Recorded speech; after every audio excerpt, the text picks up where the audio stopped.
Well, hello. Hi. You are Gerard. Yes. How are you, sir? Nice to meet you. It's really nice to meet you. Thanks for coming out My here. I pleasure. heard you're from Brooklyn. Yes, I am. I like that. Yes, You know, I was I am. born in Queens. Yeah. So we're okay. East Coast. Yes. What's going on? You look pretty good to me. Tell me Well, about I what's have a going lot on. of lumps. Oh, okay. And you are the person. This arm seems to be the one that's really Actually, involved. they're both This one bad looks and pretty different. good right yeah, there. well, until we reach I see up the hidden here. ones. Yeah, these are the. My goodness, These are the look good at ones. you. Those are the juicy ones. You have a lot of them. Yeah. In my 20s, I got my first one.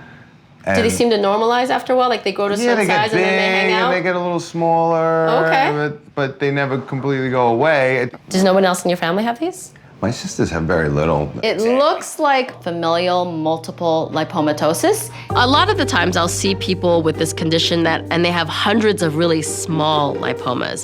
But in Gerard's case, he's got some big ones that are really distorting the shape of his body. Let me see your record here. How do you get a DVT, a deep vein thrombosis? How do you get a clot at 23? That's a hereditary blood condition called Factor Five Leiden. My goodness. You see the little concern in my face, right? Factor Five Leiden is not really common, and what it essentially does is it makes your blood clot more easily than others. So the issue there is that you can get clots in your big and more important veins and vessels. Other things that kind of promote this is surgery. This is exactly what I do not want to learn about a patient that I'm about to perform surgery on. I'm not really sure whether I feel comfortable doing this with you.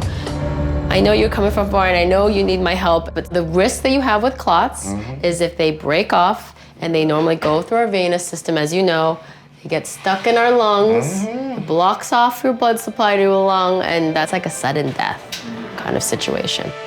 The most important thing is I don't harm you.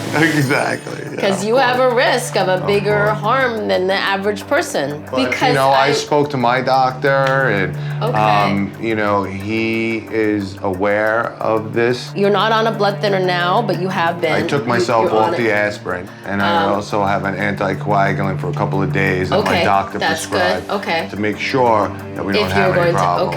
I think that what's important for me is to talk about, if we were to proceed, what sort of things are we going to do, you know?